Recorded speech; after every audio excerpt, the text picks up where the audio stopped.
When I was a kid, I used to think that pork chops and karate chops were the same thing. I thought they were both pork chops. And because my grandmother thought it was cute, and because they were my favorite, she let me keep doing it. Not really a big deal. One day, before I realized fat kids are not designed to climb trees, I fell out of a tree and bruised the right side of my body. I didn't want to tell my grandmother about it because I was scared I'd get in trouble for playing somewhere I shouldn't have been. A few days later, the gym teacher noticed the bruise and I got sent to the principal's office. From there, I was sent to another small room with a really nice lady who asked me all kinds of questions about my life at home. I saw no reason to lie. As far as I was concerned, life was pretty good. I told her whenever I'm sad, my grandmother gives me karate chops.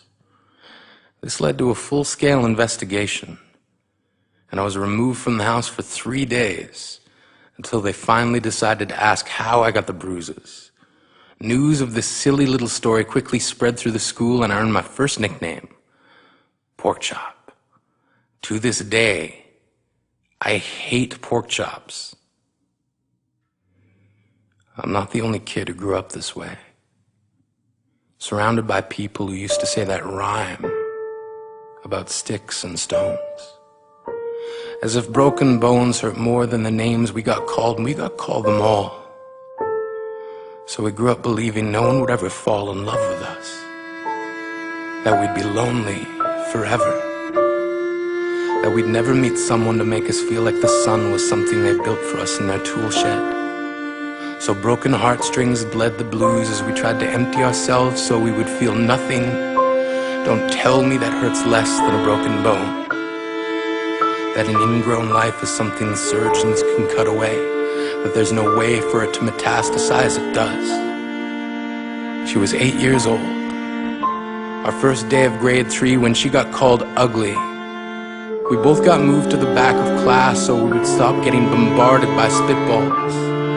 But the school halls were a battleground where we found ourselves outnumbered day after wretched day. We used to stay inside for recess because outside was worse. Outside we'd have to rehearse running away or learn to stay still like statues, giving no clues that we were there in grade 5. They taped a sign to the front of her desk that read, "Beware of dog." To this day, despite a loving husband, she doesn't think she's beautiful because of a birthmark that takes up a little less than half her face. Kids used to say she looks like a wrong answer that someone tried to erase but couldn't quite get the job done. And they'll never understand that she's raising 2 kids whose definition of beauty begins with the word mom. Because they see her heart before they see her skin, because she's only ever always been amazing. He was a broken branch grafted onto a different family tree. Adopted. Not because his parents opted for a different destiny. He was 3 when it became a mixed drink of 1 part left alone and 2 parts tragedy. Started therapy in 8th grade. Had a personality made up of tests and pills. Lived like the uphills were mountains and the downhills were cliffs. 4/5 suicidal, a tidal wave of antidepressants, and an adolescence being called pauper. 1 part because of the pills, 99 parts because of the cruelty. He tried to kill himself in grade 10 when a kid who could still go home to mom and dad had the audacity to tell him, "Get over it." As if depression is something that can be remedied by any of the contents found in a first aid kit. To this day, he is a stick of TNT lit from both ends. Could describe to in detail the way the sky bends in the moments before it's about to fall. And despite an army of friends who all call him an inspiration, he remains a conversation piece between people who can't understand. Sometimes being drug-free has less to do with addiction and more to do with sanity. We weren't the only kids who grew up this way. To this day, kids are still being called names. The classics were, "Hey stupid," "Hey spaz." Seems like every school has an arsenal of names getting updated every year. And if a kid breaks in a school and no one around chooses to hear, do they make a sound? Or they're just background noise from a soundtrack stuck on repeat when people say things like kids can be cruel?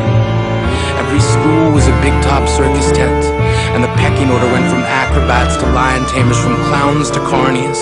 All of these miles ahead of who we were freaks. Lobster claw boys and bearded ladies, oddities juggling depression and loneliness, playing solitaire, spin the bottle, trying to kiss the wounded parts of ourselves and heal. But at night, while the others slept, we kept walking the tightrope. It was practice, and yes, some of us fell. But I want to tell them that all of this is just debris left over when we finally decide to smash all the things we thought we used to be. And if you can't see anything beautiful about yourself, get a better mirror. Look a little closer. Stare a little longer.